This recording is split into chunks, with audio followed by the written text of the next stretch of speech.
নমস্কার বন্ধুরা, সোমনাথের রান্নাঘরে আপনাদের সবাইকে স্বাগতম। আর আমি আপনাদের সোমনাথ। তো আজকে আমরা বানাবো বাঙালি খুব ইউনিক টাইপের একটা খাবার, স্বাদে ভরা পুরে ঠাসা, মানে পটল চিংড়ির দোরমা। তো প্রথমে বুঝতে পারছেন, লম্বা লম্বা সাইজের পটল নেবেন, কেটে নেবেন। আর পটলগুলো একটু লম্বা লম্বা সাইজের নেবেন, ঠিক আছে? তারপরে এখন পটলগুলো পিল করে নিলাম। এইভাবে পিল করতে পারেন, কিংবা উপরে চামড়াটা ঘষে ঘষে আপনারা উঠে নিতে পারেন। তো আমাদের প্রায় সমস্ত পটলগুলো পিল করা হয়ে গেল। এবারে এইভাবে একটু বেশি বড় বড় করে পটলগুলোকে আমরা কেটে নেব। এবার আমরা পটলগুলো যে বীজটা আছে, বীজটা খুলে বার করে নেব, এবং মাঝখানটা স্টাফিং করার জন্য এইভাবে পুরটা বার করে নেব। বীজগুলো যা আছে দেখতেই পাচ্ছেন, আমার প্রায় সমস্ত বীজগুলো বার করাই হয়ে গেছে। এবারে আমরা এই বীজটা বার করার পরে এটিকে বাটার জন্য তৈরি করে নেব। তো আমি বীজগুলোকে মিক্সার গ্রাইন্ডারে ঢেলে দিলাম। তো আপনারাও এইভাবে ঠিক করে নেবেন। ভিউয়ার্স, তোমরা দেখতেই পাচ্ছ আমি এখানে নিয়ে নিয়েছি চিংড়ি মাছ 250 গ্রামের মতো, এবং এর মধ্যে আমি অল্প নুন মাখিয়ে দিলাম, আর অল্প মিশিয়ে দিলাম হলুদ। ঠিক, এগুলোকে একটু ভালো করে ম্যারিনেশন করে নেবো, যাতে নুন হলুদটা মাছের গায়ে লেগে যায়, এবং এইভাবে মাছটাকে রাখতে পারে, মাছটা নুন হলুদটা ভেতরে যায়। এবারে দেখতেই পাচ্ছ আমি কড়াই নিয়ে নিয়েছি, এবং এর মধ্যে ঢেলে দিয়েছি অল্প তেল, 20 মিনিটের মতো, এবং এর মধ্যে আমি মাছগুলোকে ভেজে নেবো। তো দেখতেই পাচ্ছ আমার মাছগুলো ভাজা হয়ে গেছে। 2 থেকে 3 মিনিট এইভাবে রাখবেন, দেখবেন মাছগুলো সমস্ত ভাজা হয়ে যাবে। এবারে আমি আবার গ্যাস জ্বালিয়ে নিলাম এবং প্যান নিয়ে নিলাম। এবার আমি তৈরি করব পরের টোলের পুরের জন্য। তো আমি চিংড়ি মাছ দিয়ে পুরটা বানাবো, এইভাবে না তেল দিয়ে পরে। তো এখানে আমি তেলটা বেশ ভালো করে গরম করে নিলাম। এর মধ্যে দিয়ে দেবো অল্প ফাইন চপ করা রসুন, এবং রসুনটাকে একটু ভালো করে ভেজে নেবো, যাতে রসুনের মধ্যে কাঁচা গন্ধটা না আসে। এর মধ্যে আবার অ্যাড করে দিলাম ফাইন চপ করা অল্প আদা, এবং এই আদাটাকেও সেই সাথে ভেজে নেবো, এবং তার সাথে আমরা অ্যাড করে দেবো ফাইন চপ করা একটা পেঁয়াজ। বেশ আদা রসুন পেঁয়াজটাকে একটু বেশ ভালো করে আমরা নাড়িয়ে নেবো, যতক্ষণ একটা জল ছাড়ছে। যখন দেখবেন একটা একটু জল ছেড়ে এসেছে, তখন তার মধ্যে আমরা অ্যাড করে দেবো ফাইন চপ করা গ্রিন চিল্লি। তো এখানে আমরা অ্যাড করে দিলাম। এবারে বেশ এটাকে ভালো করে একটু ভেজে নেবো। ঠিক ভেজে নেওয়া হয়ে গেলে পরে আমরা এর মধ্যে অ্যাড করে দেবো অল্প লবণ পরিমাণ মতো, মানে স্বাদ অনুসারে, এবং এর মধ্যে অ্যাড করে দেবো হলুদ গুঁড়ো অল্প, মানে হাফ চা চামচ, 1/4 চামচের লঙ্কা গুঁড়ো, এবং 1/4 টিস্পুন ধনে গুঁড়ো, 1/4 টিস্পুন জিরে গুঁড়ো। বেশ এগুলো দেওয়া হয়ে গেলে পরে একটু মাখিয়ে নেবো। মাখিয়ে নেওয়ার পরে আমরা এর মধ্যে অ্যাড করে দেবো হালকা জল, এবং জলটা যখনই আমাদের অ্যাড করা হয়ে যাবে, এর মধ্যে আমরা দিয়ে দেবো আমাদের চিংড়ি মাছটা। দেখছেন মশলাটা বেশ মাখো মাখো হয়ে গেছে। এর মধ্যে আমরা ম্যাশ করা আলু দিয়ে দিলাম, এবং ম্যাশ করা আলুটা আমাদের যখন দিয়ে দেওয়া হলো, এর মধ্যে আমরা দিয়ে দেবো আদা রসুন পেস্ট অল্প, এবং অল্প এর মধ্যে দিয়ে দেবো আমরা কাঁচা লঙ্কার পেস্ট, যাতে হালকা ঝাল জিনিসটা লাগে। আপনি আমাদের পরিমাণ অনুসারে জিনিসটাকে নিতে পারেন।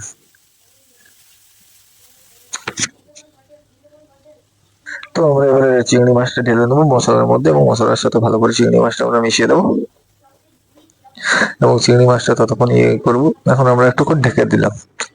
তো এখন 2-3 মিনিট পেরিয়ে গেছে, আমরা ঢাকাটা খুলে দিলাম, এবং বেশ মাখো মাখো করে আমরা দেখতে পাচ্ছি চিংড়ি মাছের আমাদের মশলাটা প্রায় তৈরি হয়ে গেছে। এবং মশলাটা যখন তৈরি হয়ে গেছে, মশলাটাকে আমরা মিশিয়ে তুলে নেবো একটি পাত্রে, এবং এটিকে রেখে দেবো কিছুক্ষণ শুকনো করার জন্য মশলাটিকে। আপনি এক্ষেত্রে চিংড়ি মাছ বেটে দিতেও পারেন, আমার গোটাটা পছন্দ বলে গোটা করে নিয়েছি। এর মধ্যে দিয়ে দেবো আমরা প্যান, এবং প্যানের মধ্যে ঢেলে দেবো আমরা 50 মিলিলিটার মতো তেল, এবং এর তেলের মধ্যে আমরা পটলগুলিকে ভেজে নেবো। পটলগুলিকে ভেজে পরে আমরা রেখে দেবো। দেখতে পাচ্ছেন পটলগুলো সব তেলে দিয়ে দিলাম। তো তেলে একটু হিট হলে পরে পটলটা দেওয়া উচিত। এখানে আমি যেহেতু ননস্টিকের প্যানের মধ্যে ভাজছি, তার জন্য মিডিয়াম হিটের তেলে আমি এগুলো পটলগুলোকে দিলাম।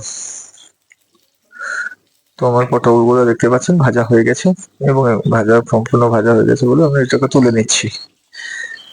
এবার আমরা পটলটি তোলা হয়ে গেলে পরে আমরা এর মধ্যে পটলের যে মুখগুলোকে তুলে রেখেছিলাম, সেগুলোকে অল্প ভেজে নেব। পটল ভাজাটা হয়ে গেছে। এবার আমরা এর মধ্যে ঢেলে নেব পটলের সে মাথাগুলো, যেগুলো আমরা কেটে রেখেছিলাম। এই মাথাগুলো ভেজে নিলে কি হয়, যেহেতু আমরা খাবো, তো পটলটার মাথাগুলো ভেজে নিলে পরে কাঁচা ভাবটা অনুভব হয় না। নইলে একদিকে আপনার পটল ভাজা থাকবে, একদিকে মাথাটা কাঁচা থাকবে, ঠিক সেটা অতটা ভালো লাগে না। তাই জন্য মাথাটাও আমরা ভেজে নিলাম এর সাথে।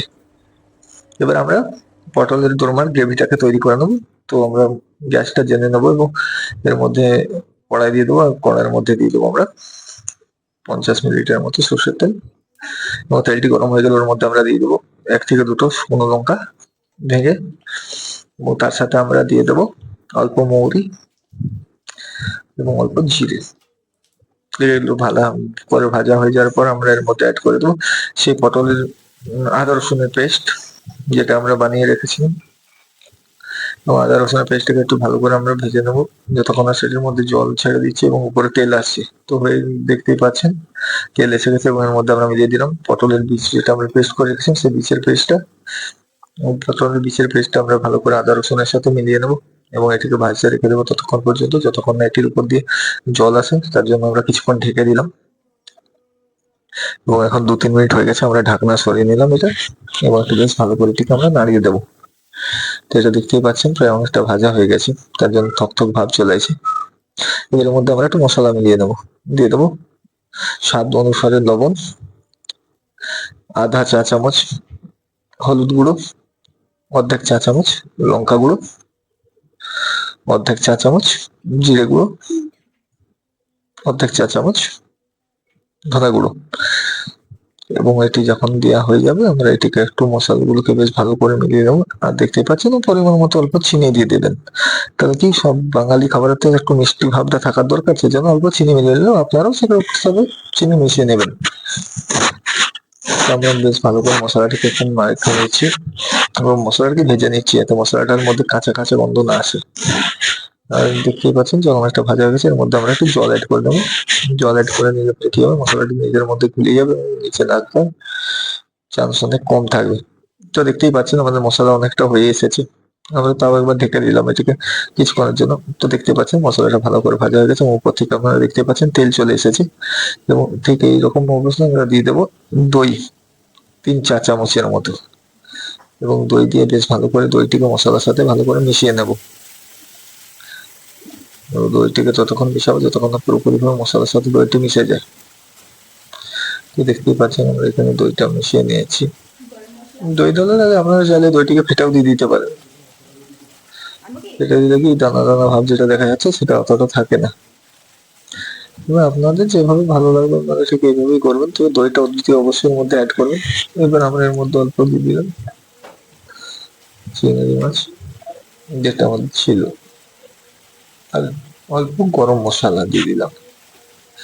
দেখতে পাচ্ছেন গরম মশলাটা দেওয়ার পরে এবার আমরা ভালো করে ঢেলে নেবো একটু জল, এবং জলটি দেওয়ার পরে বেশ ভালো করে গ্রেভিটিকে একটু নাড়িয়ে নেবো এবং নাড়িয়ে কিছুক্ষণের জন্য গ্রেভিটিকে আমরা ঢেকে রেখে দেবো।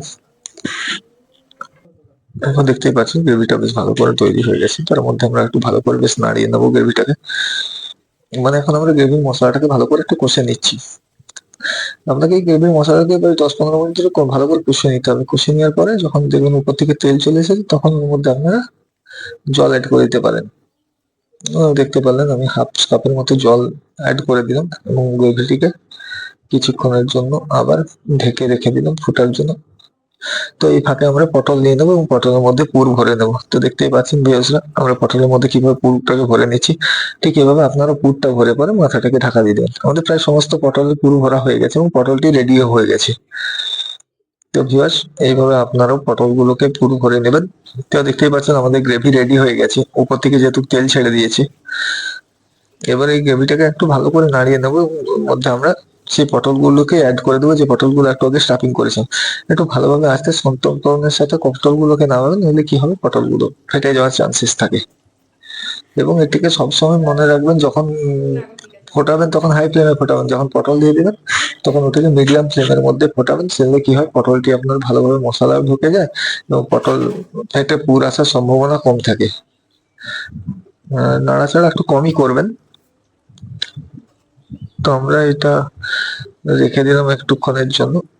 ঠিক যেহেতু ইয়ে হচ্ছে আমরা শেষ মুহূর্তে অল্প ঘি মিশিয়ে দেবো। ঘি মিশিয়ে দেওয়ার পরে পটলটির গ্রেভিটিকে ভালো করে আমরা ঢাকা দিয়ে দেবো 10 মিনিটের জন্য। আর দেখতেই পাচ্ছেন 10 মিনিট হয়ে গেছে এবং ঘিয়ের ফ্লেভার পটলের মধ্যে ছড়িয়ে গিয়েছে। আর দেখতেই পাচ্ছেন আপনি পটলের দোরমা এখানে তৈরি হয়ে গেছে। এইভাবেই আপনি পটলের দোরমা করবেন। দেখতেই পাচ্ছেন কত সুন্দর লাগছে, কত ফ্যান্টাস্টিক লাগছে পটলের দোরমাটাকে দেখতে। আপনাদের দেখিয়ে দিই। তো কেমন হয়েছে পটলের দোরমাটা নিশ্চয়ই কমেন্ট করে জানাবেন, এবং আপনারা বাড়িতে এরকম পটলের দোরমা করে খেতে পছন্দ করেন কিনা সেটাও জানাবেন। এবারে যখন পুরোপুরি ভাবে হয়ে যাবে দোরমাটা, একটা বাটি নেবেন, বাটির মধ্যে সার্ভ করে নেবেন দোরমাটা বাড়ির লোকের কাছে। আর আমি কথা দিলাম এইভাবে আপনারা যদি পটলের দোরমা করে খান, বাড়ির লোক তো প্রশংসায় পঞ্চমুখ হয়ে যাবে। হ্যাঁ, এখনো পর্যন্ত যারা এই চ্যানেলটিকে সাবস্ক্রাইব করেনি তারা দয়া করে চ্যানেলটিকে সাবস্ক্রাইব করে দেবেন এবং বেল আইকন টিপে দেবেন, যাতে আমার নতুন ভিডিওগুলো আপনাদের কাছে অব্দি পৌঁছে যায়। এবং আপনারা প্রত্যেকে ভালোভাবে থাকবেন, এবং দেখা হবে আবার একটি নতুন ভিডিও নিয়ে। তো সবাইকে আমার তরফ থেকে অনেক অনেক ধন্যবাদ, এবং ভিডিওটি ভালো লাগলে অবশ্যই লাইক, শেয়ার